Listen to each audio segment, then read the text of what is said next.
Hello and welcome to Sobirov's live show. This is Rakhmad Sobirov, your host. Different setting, but the same topic business immigration and Canada's immigration levels plan. This is part three. Welcome to part three. If you haven't watched part one and two, please look at our YouTube channel. There are plenty of videos, including the part one and two of this three-part series. We were discussing immigration levels plan. And because it's a live stream, things can happen. We can get disconnected. If we do so, please come back to the same location. Before we start, I ask you to subscribe to our channel. Thank you for those almost 13,000 people who have subscribed and enjoyed the benefits of insights and our weekly live show.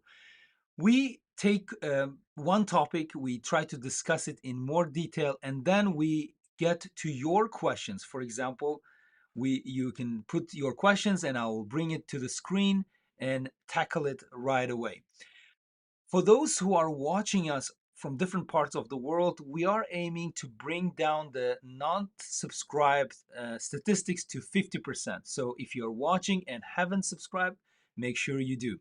So today's topic is part three of a three-part series discussing Canada's immigration levels plan for 2026 and 2028. 3 years, what are the targets, what are the plans? And today, this specific presentation is about 10 challenges, 10 key challenges related to all immigration categories that we've discussed so far. Now, and I will put some recommendations based on our experience, what's going on in immigration world in Canada. And every week we have something new. So make sure you check our website and YouTube channel. All right, without further ado, let's go with the challenges. I will outline 10 key challenges today based on what we have already discussed and based on the challenges in Canada's economy and changing in policy and so on. So, number one challenge is now IRCC processing capacity crisis. Because IRCC has brought down the number of employees that it has to almost 15%, and in the new budget that Canada approved, 15% cut will be made in the IRCC workforce, and we will have the consequences felt throughout the system. Backlog remains substantial at the moment. According to our estimates, 38% of all applications in the backlog as of April 2025, these are delayed ones. So, and I will bring some more statistics in a moment. Root cause for this is IRCC staffing levels are insufficient. Plus, more applications are coming up due to various circumstances around the world, including the immigration system reset in the United States. We are having more interest to Canada, right? It's more interest to move to Canada.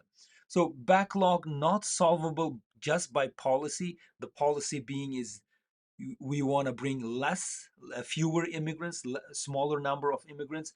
But I think it requires hiring the right people, resource allocation, and faster processing overall.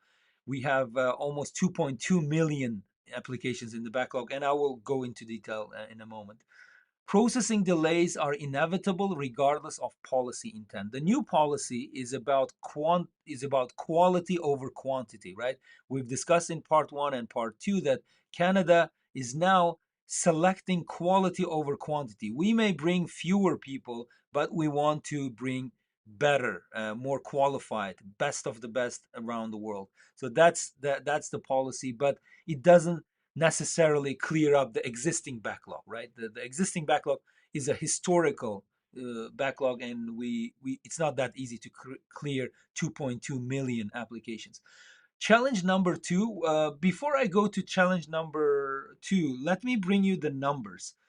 I think here are the numbers. Yeah, let's dive into the numbers because in my presentations I do more detailed analysis rather than just generic numbers.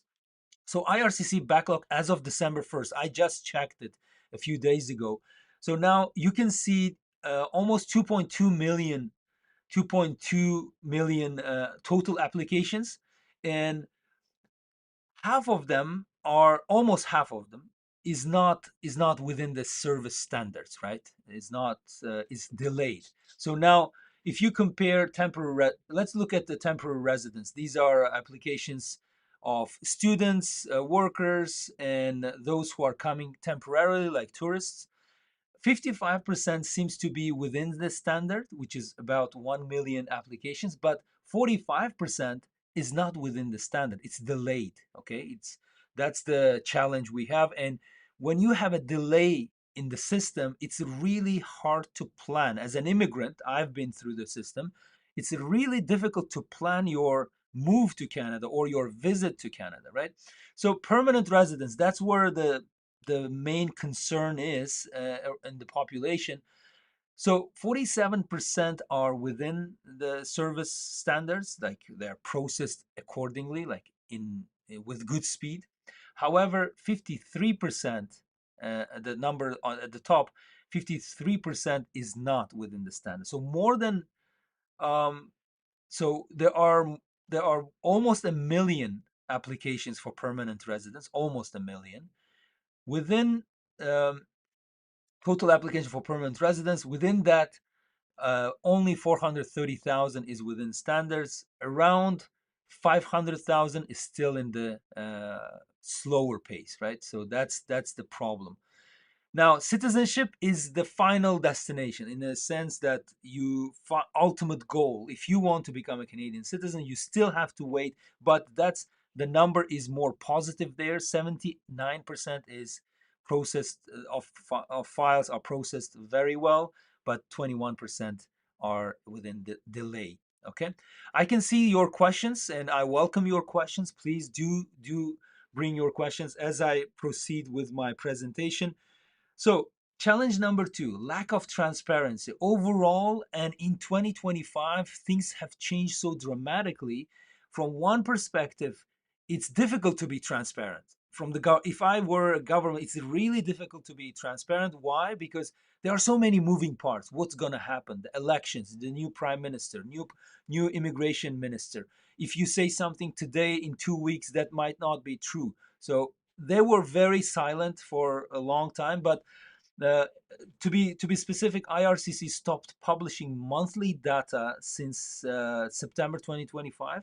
Monthly data in the open data platform, but so data held internally until August 2025, and it was released with a 5 month gap. So again, certainty, quantifiable expectations were not that easy. Now, accusations of deliberate withholdings were voiced in the public.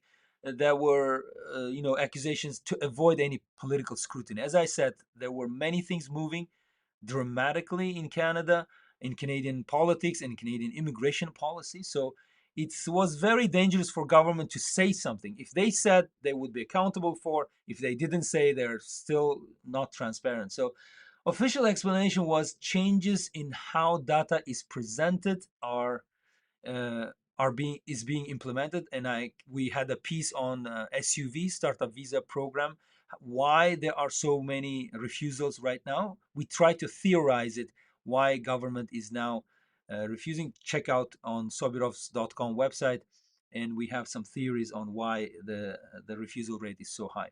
So as a result of this lack of transparency, applicants, employers, and policymakers left uncertain about the trends. And we would like to have more certainty as immigration practitioners. Our clients would like to have some certainty, but it's not there. Unfortunately, we have to operate in a very foggy environment without any good visibility. Challenge number three, now it's without a doubt, it's a two-step model, explicitly favors in Canada residents. I've been talking about it on in part one and part two, that in Canada, applications in Canada, residents who are legally here in Canada on student permits, study permits, or work permits, these are the potential permanent residents of Canada.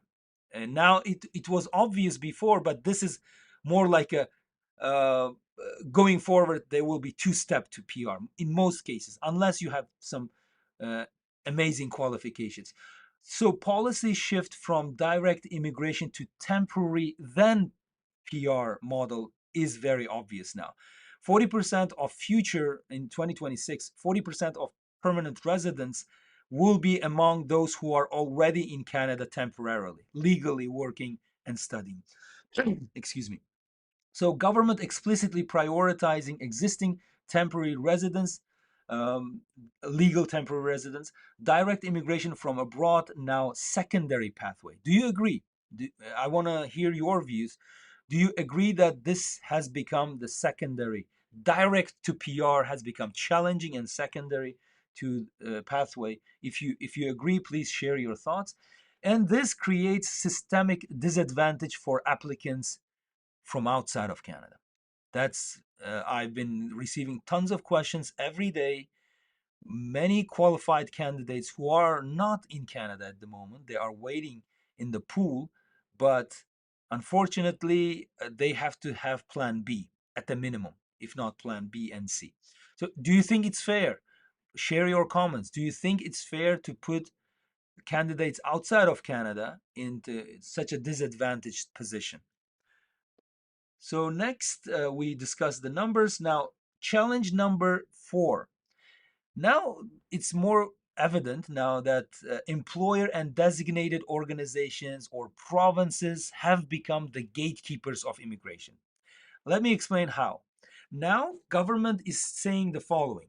If you need someone to come to Canada, you employer, you designated organization, you the province of Canada, you select and then we will process based on the demand, existing demand. So the ultimate objective is when that person comes, that there's a place within the society for that person. There's a job, there's a infrastructure, accommodation, and so on. Excuse me.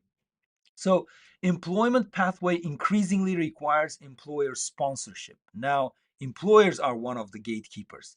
Who comes in, who doesn't come to Canada.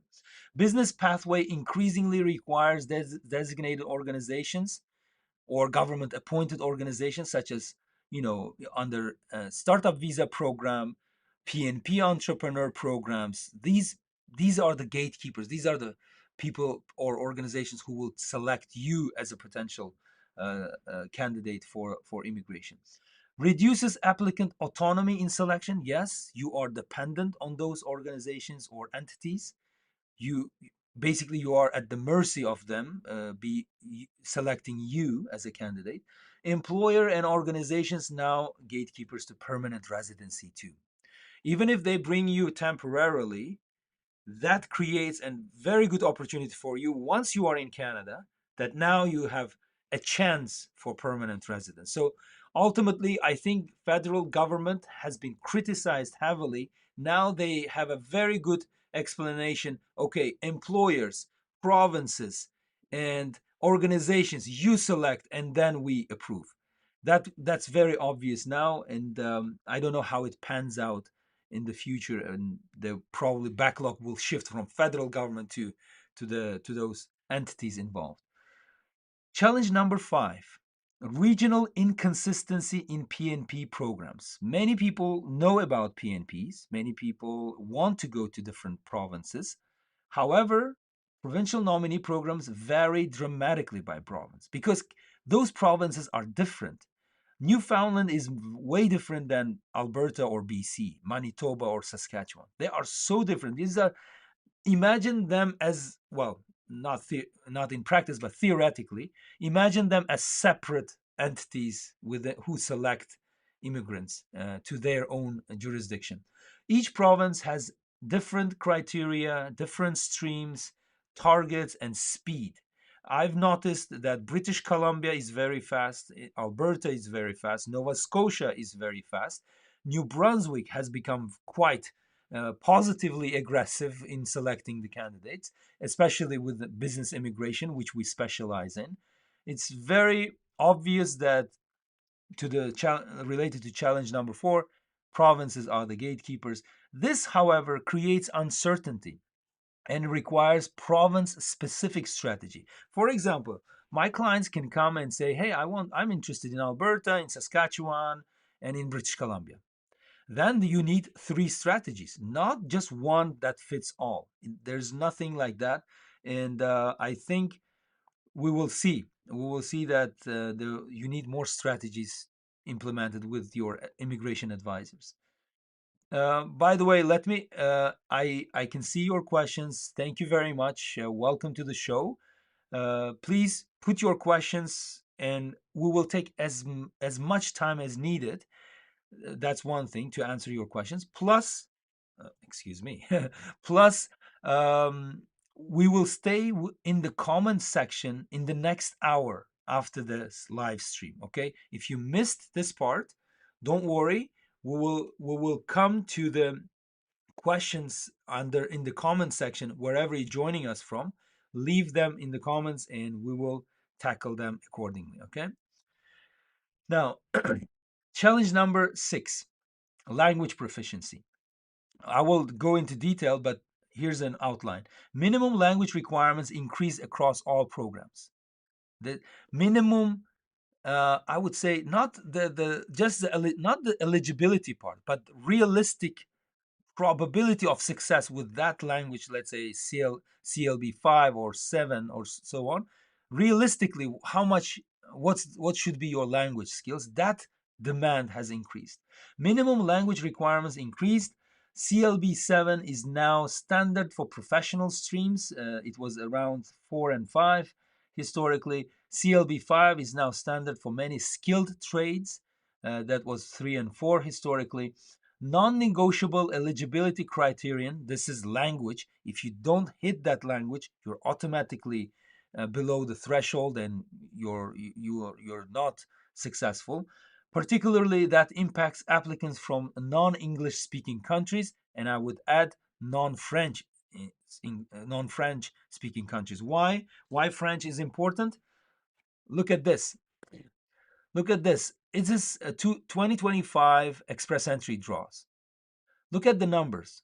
French language proficiency, according to my calculations, 42,000 were selected because of French. All other categories, whether it's whether it's job specific category or PNP category, all other categories under express entry, 52,000. They're almost the same, like almost 50% of what express entry is selecting is French speaking category, right? So I will jump to challenge number 8 here, related to French language: explicit Francophone preference. Now, Mark Miller, former immigration minister, is now back in the cabinet. He's a minister of culture and languages, I believe, and he will push French language further. So, according to Immigration Levels Plan, in 2026, 9% of candidates will be from French-speaking communities across the world. In 2027, that would be 9.5%, and in 2028, it will be 10%. So it's a quite a decrease, quite an increase in of attention to French-speaking communities across the world. Now, challenge number 7. Let's go backtrack a little bit. Designated organization compliance crisis. This relates to startup visa program. There are rumors that business incubators who haven't been compliant with ministerial instructions 72, those incubators could be in trouble. So we will see. Many smaller organizations cannot meet those standards. Those smaller incubators, they cannot meet the compliance requirements. Organizations are withdrawing from the program, thus reducing pathways, because, as you know, startup visa program is per organization 10 startups, right? Once organizations leave a designated organization list, then it shrinks, right? That's why 73% refusal for non-compliant organizations applicants. We are witnessing that, and because of the new bill adopted to be adopted by the government, we may see some dramatic changes in the SUV program. So challenge number 8 we addressed. It's French language preference for against non-English speaker, non-French speakers. Do you think it's fair? Many of my colleagues in the industry, they were saying, "Oh, it's so unfair to select only based on the language, knowledge of French language." If you think it's fair, let me know. If you don't think it's fair, let me know too, because that's very important to understand. Okay, now challenge number 9. Let me double check before. Is everything okay on the people who are listening to us? And you can comment or you can share your screen. Sorry, you can share your opinion about what I'm discussing. But I'm almost done with challenges. So and then we will go to recommendations. Challenge number 9, fundamental infrastructure constraints remain unresolved. The whole thing about decreasing the number of immigrants coming to Canada was about lack of housing, lack of opportunities, and so on. Housing shortage, not addressed by immigration policy, requires capital spending, right? You need to spend more as a government to build more. So it's not necessarily purely immigration problem. So housing shortage, healthcare capacity, it's strained, not solvable by immigration cuts. Instead, you need to bring medical workers to increase the capacity in healthcare. So how do you balance that? Do you only select healthcare workers? Will they be able to practice their trade in Canada? That's it seems to be a very very dubious policy just to cut immigration, whereas you need a lot of medical professionals in Canada. Education accessibility, reduced university capacity due to enrollment caps. Yes, universities are suffering. They are decreasing the staff members and so on. They're closing the programs. The international students are the potential Canadians. It's just a matter of time. They need to educate themselves in Canada, get a work permit, and then work, then become Canadian. But we are cutting the pipeline from the very beginning. I don't know how it pans out in 2-3 years from now. The result is immigration policy may remain tight even if labor market would support expansion. Many groups I read some stories about restaurants in different provinces. They are shutting down because they don't have enough workers in that. Tourism industry, hospitality is suffering a lot because of the um, lack of workers.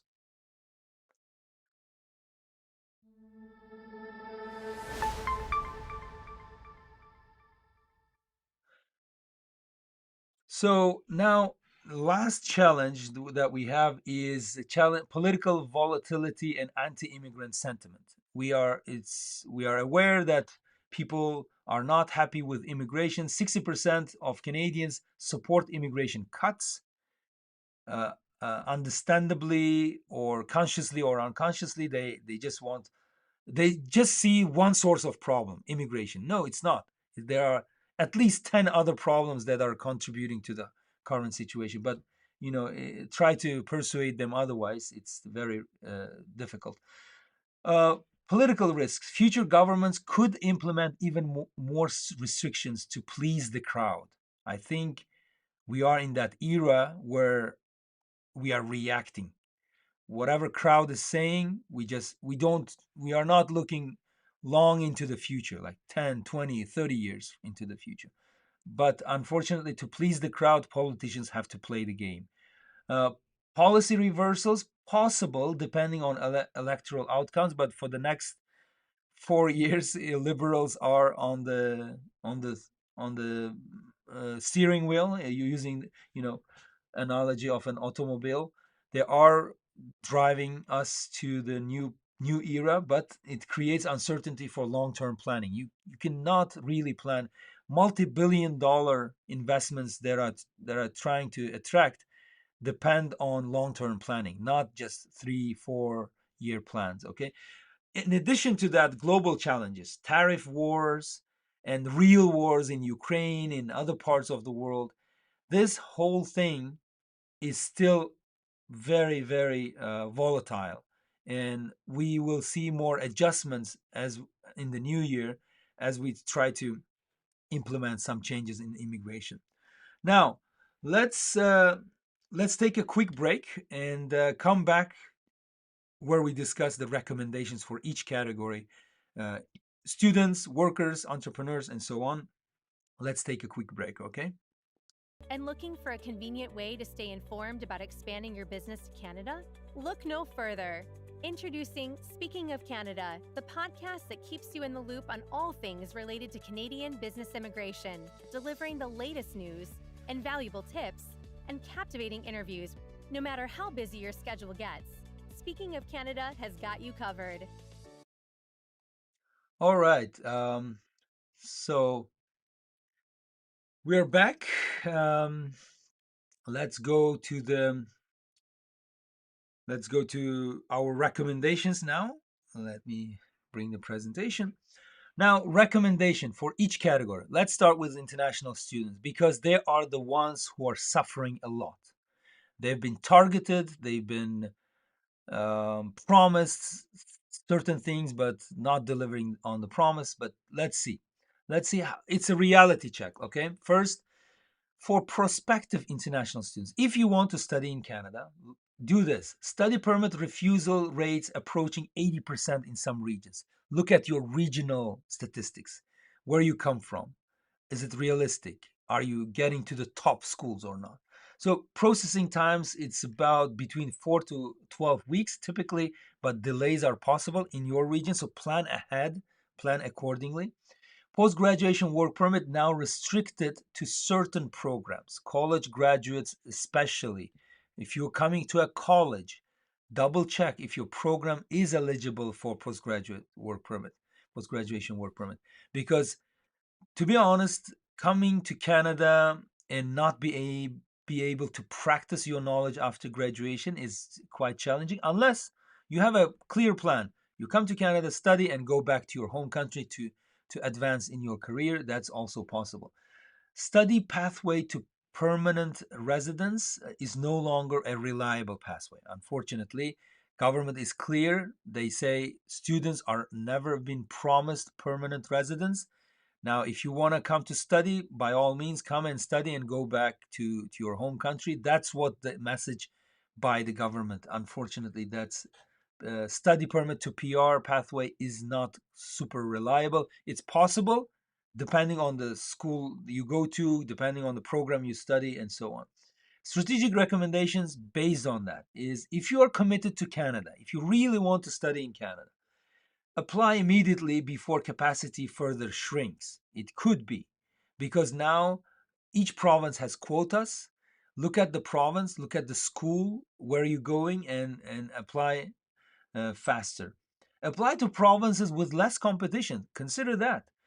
If you apply to a province where there you can be eligible both for PNP, Ontario doesn't have great PNPs to be honest. Both PNP and federal programs, that's a great opportunity. You have two shots. One shot with the PNP, one shot with the federal skilled work federal program under express entry or potentially Canadian experience class if you get experience. So look at New Brunswick, look at Nova Scotia, look at PEI, the prairies, Saskatchewan, Manitoba, okay? So look at those provinces. Achieve your permanent resident status and then move anywhere in Canada, okay? That's start where you get great education, great experience, get your PR is relatively easy. There's no easy way, but relatively easily in those provinces, and then once you are PR, come to Ontario if you really like to be in Ontario. Choosing a program as an international student, you have to align with labor market needs. Go to job bank and see the future of your profession, of your interested profession, let's say. If you are in healthcare, technology, skilled trades, you have better chances, but there are many other professions that are needed in Canada. So choose your programs accordingly. Previously, international students were choosing programs based on the easy to be admitted, like whatever programs, just get me admitted and I'll come to Canada. No, not the case anymore. You have to be strategic, even choosing the location, choosing the program, and choosing the level of education. If it's graduate level, undergraduate level, diploma, or so on. Diplomas and certificates is is not a great choice these days. Plan for 2 to 3 year pathway to PR. Be realistic through Canadian Experience class or PNP after graduation. Okay, be realistic. Give yourself, I would say, 5 years. It will pass very quickly. Give yourself 5 years and plan accordingly. Don't rush to become PR. In To be honest, when you are in Canada on a study permit or a work permit, on a day-to-day basis, you're not that different from a PR. You have access to medical service, you have access to this to Canadian lifestyle and so on. Yes, PR is ultimate goal, but don't rush. You know, don't put yourself under pressure. Budget for longer timeline and be prepared for uncertainty. That's the very We are entering very uncertain territory. We haven't cut immigration numbers for many decades now. We Canada has been always increasing immigration numbers, but now we are in very unknown territory. If your goal is permanent residence, not Canada, just permanent residence, I will tell you this: consider alternative destination countries for your education. US, yes, there are challenges, but US has great education system too. Get your education in the US, and then Canada is still here. It will be here for hopefully for next century. So get your education, get your maybe permanent residence in the US if it's easier for you, if you get admitted to the top schools of the US. Look at F1 visa, look at H1B visa. Yes, it's difficult, but if you are a great specialist and great person in terms of skills and education, you will be in high demand anywhere in the world. Australia offers good options. UK offers good options, and Singapore does that too. For education, consider that. For permanent residency, I don't know much about Singapore, but UK, Australia, US are looking for talented people. Yes, President Trump is, very, very scandalous, but that's okay. The administration knows that they need talented people. Canada is no longer optimal if timeline is crucial. If you are rushing, if you are in a hurry to get PR, maybe as a Canadian immigration lawyer, I can say Canada may not be the ultimate or optimal situation in terms of timeline. As I said, you need to plan for 2 to 3 years, maybe 5 years. If you want quick PR, unfortunately, at least 3 years, I would say. If committed to Canada despite the risk, then treat study as a first step in a multi year plan. If you're still, despite all the risks, if you really want to be in Canada, then studying is just one step of many steps. Okay? It's not just, okay, study and then become PR. No, not like that anymore. All right. And next. Um, okay, I think I international students now high wage employees. Um, Now I can see the questions are coming. Let me finish the presentation, and then at the end I will dedicate as much time as needed to go through each question that we received questions in advance. We also received during the live streaming, so I appreciate your patience. Now, high wage workers, what you should do. Reality check for prospective high wage workers from outside of Canada. Direct recruitment from abroad, now secondary to provincial nominee programs. Direct recruitment is employer driven and province driven in a way, right? It's a You depend on employer, you depend on province. Two-tier system advantage those who are already in Canada. So from PR perspective, uh, I will repeat again, you need to be in Canada, working legally, paying taxes, and so on, then switching to PR in due course. Processing timeline 2 to 3 years minimum to PR as a high wage worker from outside of Canada. Now, recommendations for you if you want to become a worker and come to Canada. Secure international mobility program work permit first, like ICT or treaty work, international treaties that can bring you here depending on your citizenship. Establish 12 months or more Canadian work experience. Apply through Express Entry Canadian Experience Class or PNP, depending on the province. If you have, let's say, work experience in Atlantic provinces, you are eligible to Atlantic Immigration Program. That's a regional program for several provinces. Again, total time is 2 to 3 years for PR. How to optimize this strategy? Target industries and provinces with less competition. That goes without saying. Prioritize roles in provinces with labor shortages: Alberta, Saskatchewan, maritime provinces, better than Ontario, Toronto, or BC, Vancouver. Okay, everybody wants to come to those provinces. You don't want to be competing in those provinces, unfortunately. Emphasize francophone skills. If you are still able to learn French, yes, do it. It will help you for immigration. It will help you to find a job in Canada after your immigration. So immigration is just part of the journey, but when you come to Canada, you will become very competitive if you have French language skills. Document Canadian work experience meticulously for PR application in the future. Once you secure the job, document them. Save your documents because it will be on you to prove your experience. Begin PR application planning after 6 months of Canadian work experience. Don't rush. First, settle down with the employer. Have good focus on your job. Focus on your deliverables.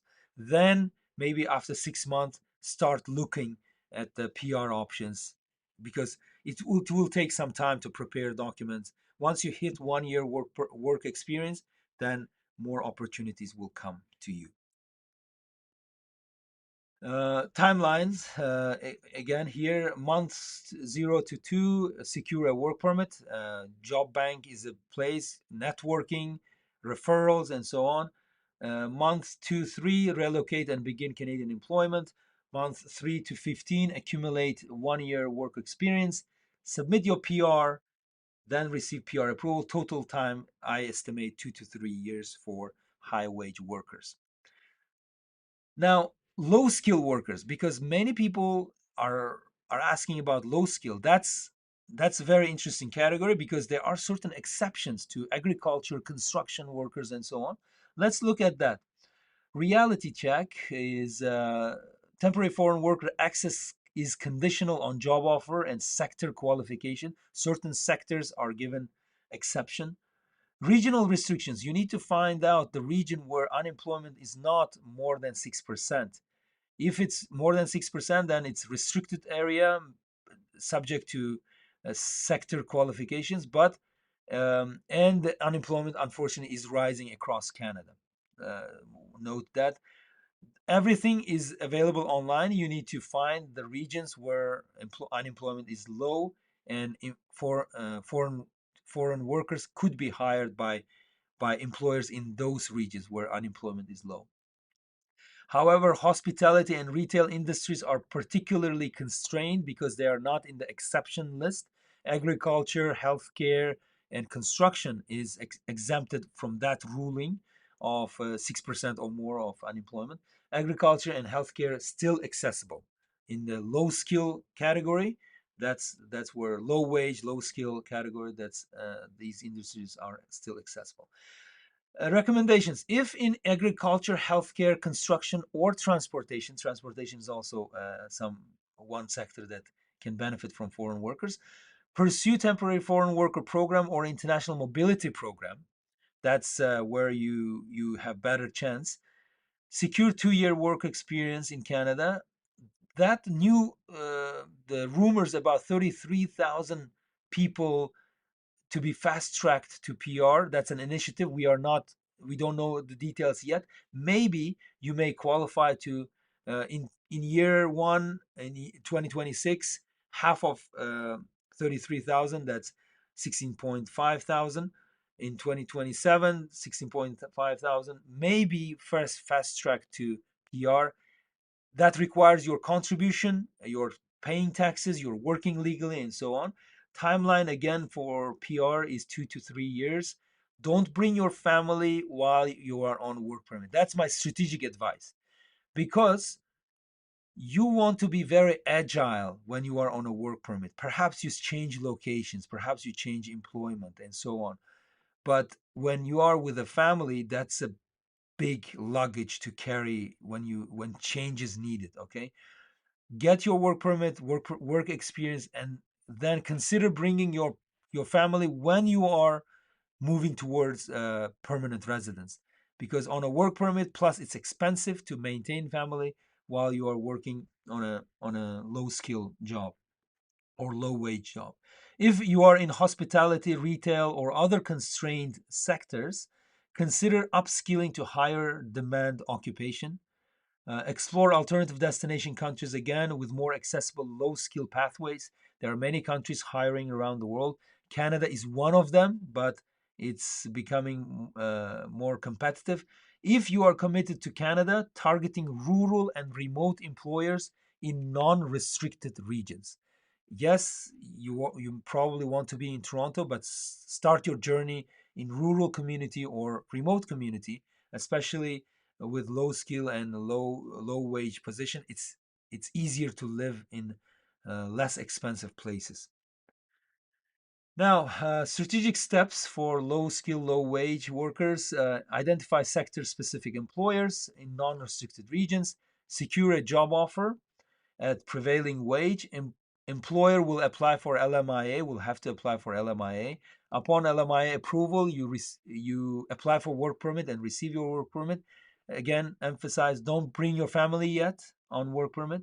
Work 2 years in priority sector. Apply through PR pathway, likely PNP, most probably not Ontario, not BC, but other PNPs. Apply through PR pathway. If eligible, we will see 2 years of agriculture, healthcare, and construction experience may be eligible for fast tracking of those 33,000 people. That is a new initiative in the immigration levels plan. We don't know the details yet, but we will keep you updated. That could be one opportunity for you. Now, quick for business. This is our area. We are a boutique business immigration law firm. Let's talk about entrepreneurs and businesses in the new reality.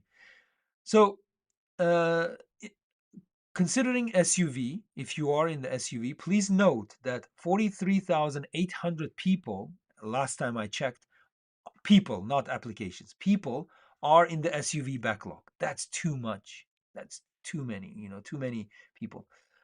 Because 1,000 PR people will become PR under federal business category versus in 2024 that was 5,595. So that's 1,000 people, not 1,000 applications. Okay, just distinguish that. 73% refusal from non-tech, non-compliant designated organizations in SUV. Unfortunately, that's the reality. Even with priority processing under SUV, you're looking at roughly 3 years to PR, plus minus. There are certain genuine startups that are going to PR very fast, but realistically, 3 to 10 years of processing time. That's insane. There should be something done with the backlog. 43,000 people, genuine startup owners. That's crazy. PNP allocation has increased. Look at the provinces now. If you are still we're waiting for 10 years, instead look at the province now. If you are in the SUV and you haven't achieved much success with your startup in terms of traction, market viability, and sales and so on, look at alternatives. To be honest, have those alternatives in your pocket just in case. Strategic recommendation, especially for those who are committed to startup visa program: only pursue startup visa if: one, you are tech and innovation focused startup. Two, you can secure tech network designated organization support. Three, you have 3 to 5 years of patience. That's required. Four, alternative location. You have alternative location if visa is rejected. So have plan B all the time. 3-year open work permit is a positive change. It's great. Available for PR processes. So you apply for PR under startup visa, and then once you are confirmed, AOR is received, then you can come on an open work permit, get an experience somewhere else while you're running your startup. That could be a good positive change. However, be prepared for potential Bill C-12 cancellation risks to be determined. We don't know. The bill is being processed through legislation, and if it's adopted, if it becomes law in Canada, there's a cancellation risk on the startup visa program.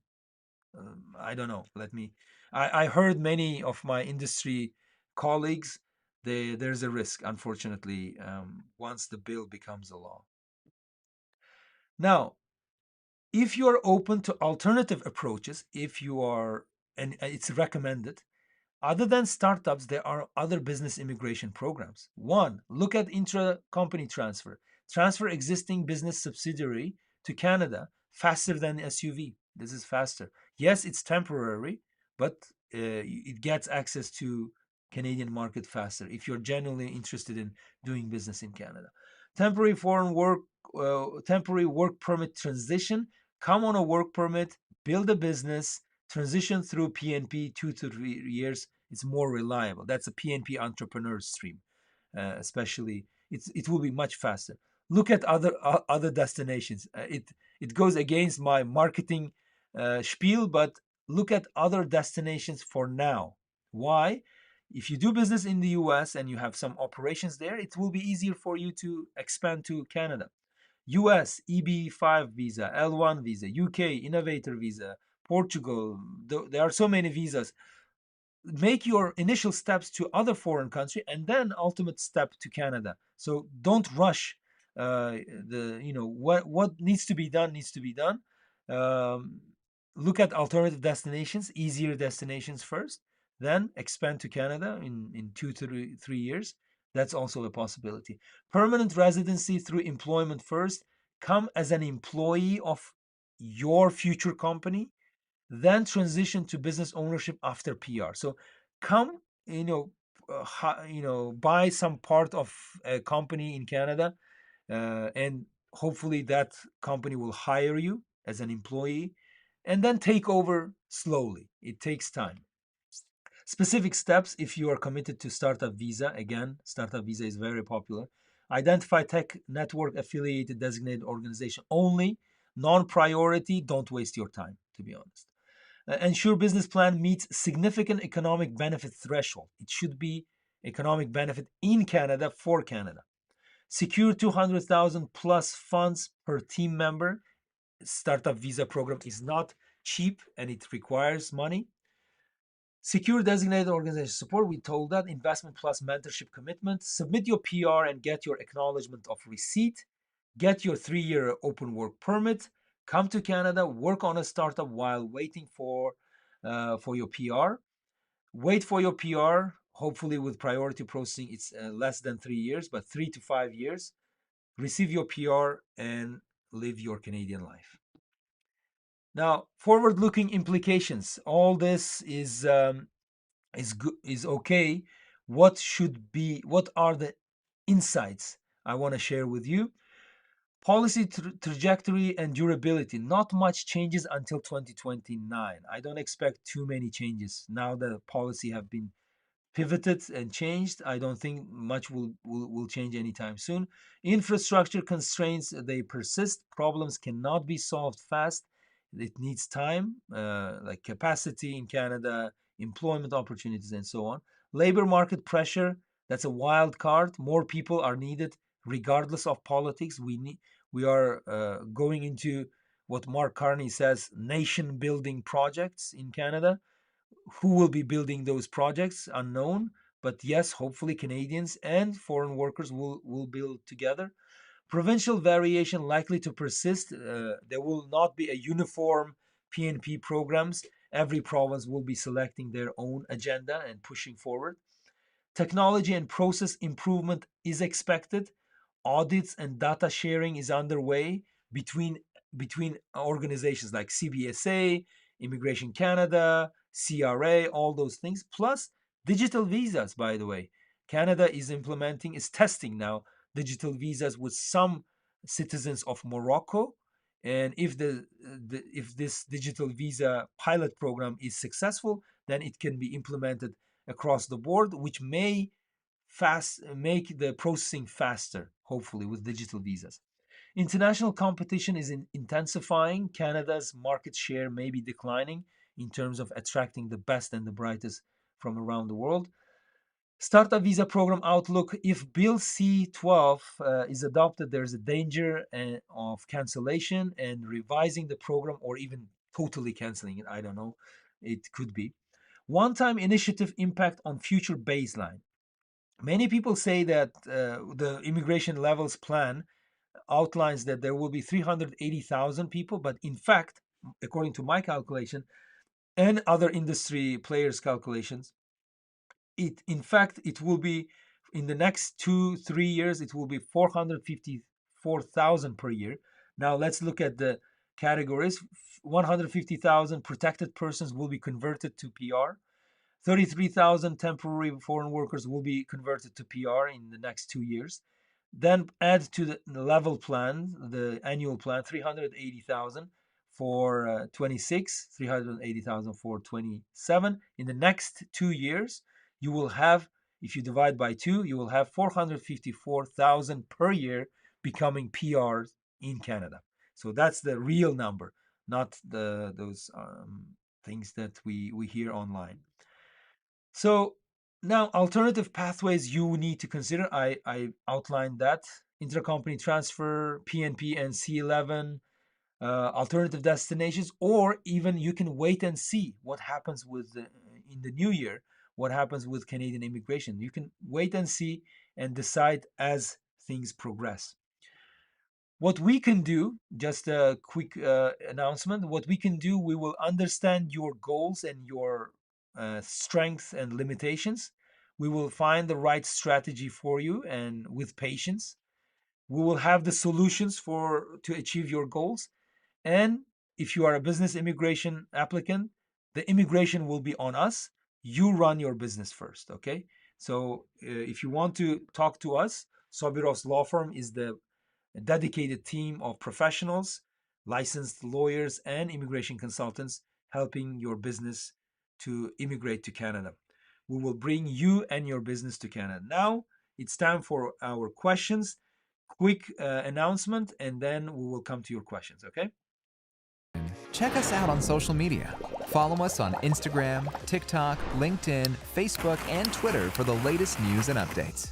Subscribe to our YouTube channel and click the notification bell to stay informed about the most recent immigration news, interviews with top immigration specialists, and our weekly live shows.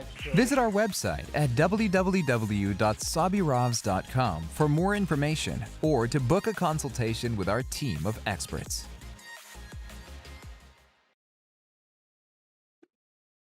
All right, time for your questions. Now let's start from the top. Thank you very much for joining. Asror John, is it about business immigration? It's about everything. This live today is about everything, not only business immigration, but although we focus on business immigration, we are discussing every implications on all categories of immigrants. Okay, thank you. Now from our audience today, Gerardo 4149. Good morning, excellent presentation. What is your opinion on the possible impact of the new immigration policy on CUSMA visas, particularly investor visas? Wow. At the moment, as we speak, there are some public consultations in the United States about the future of CUSMA. That's Canada, US, Mexico agreement. I think in terms of investor visas, there won't be much changes. The changes expected during the tariff war is about the products, the export import. The investor visas will remain the same. Nobody is raising that issue anymore. Especially if you are from Mexico to Canada, that we have very good relationship, unlike with the United States. But I don't think that investor visa aspect under US and Mexico Canada agreement, USMCA in the US, but CUSMA in Canada. I think it will remain the same, and there won't be many changes to that.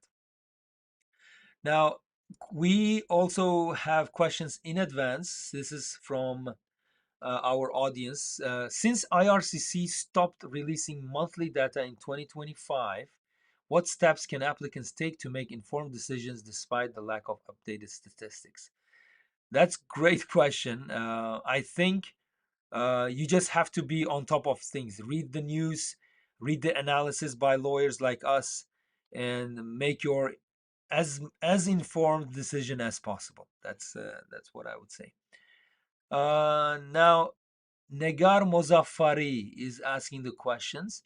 Hello, I'm 28 years old with Bachelor's of Commerce, IELTS 7.5 to 8, living in Dubai. I have 7 years of experience as a CEO in an educational institution, which main office is in Ontario, the best pathway. Well, then I think your Ontario-based office should hire you. That's the best way, because once you come to Canada and work for an Ontario-based company for 1 year, then you can have good chance to immigrate through Canadian Experience class for PR. Okay, that's that would be the best. If they decide to hire you, that's the best chance for you. Also, if you are just a bachelor's degree holder, consider master's degree in Canada. You have enough level of IELTS, you have more than enough years of experience. Go to top Canadian schools for a degree in master's degree only. And then after master's degree, let's say your master's degree is 2-year program, and if you study for 2 years, then you have 3-year open work permit after graduation. Then you can look into the PR afterwards. That's my suggestion. Next is Rohit Singh. I was considering business immigration via the PNP route. In current scenario, is it advisable to arrive on a C11 visa and transition to PNP, or should I directly consider PNP business immigration? I think consider PNP business immigration directly. Don't do the unnecessary one step on federal program and then switching to provincial program. If you have good plans, you know your destination province, go with that PNP business immigration. Yesterday, 2 days ago, I welcomed my client from Uzbekistan who is doing a PNP to Alberta. So successful, yes. Now he will be running his business in Alberta. It's realistic. We have success stories in other PNP programs, British Columbia, Nova Scotia, New Brunswick, Manitoba is a good province. So look into the PNP right away. Just target that. If you have any questions on to consult with us, go to sobirovs.com and book a consultation. We will discuss in more detail. Now, another question from our audience from the website: why Canada is prioritizing temporary residents already inside the country? Is this a shift fair for applicants applying directly from abroad? It's not fair, to be honest. But the government decides its own policy, right? Canada has decided that in order not to increase the population of Canada, but meet those PR targets for each year, they wanted to convert temporary people to permanent people in Canada. So it achieves two goals. Doesn't increase the population of Canada necessarily. It is now 41.7 million in Canada. Plus, they meet the PR immigration targets for the upcoming years. So two birds with one stone. That's why they're doing it. Next question from the audience from website: why is Canada prioritizing French speakers? Does this affect my chances? If you are not a French speaker, it affects your chances. If you are French speaker, then it increases your chances. It's good. Why? They want to increase the number of French speaking communities and people that will be living outside of Quebec. It's a promotion of French language outside of Quebec. That's the politics. That's why they are doing. Perhaps that's something uh, arguable or debatable, but that's one of our official languages, English and French. So maybe diversifying the provinces where English is dominant. That's probably his policy. Okay, and thank you for your feedback. I hope to be in touch soon. Happy holidays. Happy holidays to you too, Gerardo. Thank you for your question. If we have any other questions, please share with us.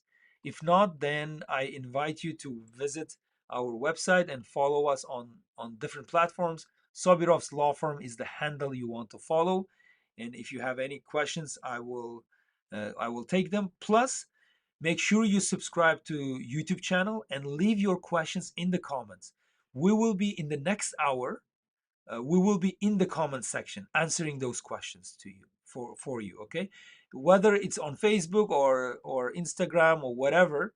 If we you have questions, just leave it as a comment, and my team and I will get back to you as soon as we can. That's my promise. So do we have other questions? No, I don't think we have other questions. We've been talking about an hour. I think that's enough. But see you next time. Thank you for your participation. I'm very pleased to see you all, and those who are celebrating any holidays, happy holidays. See you next time. Thank you. Bye bye.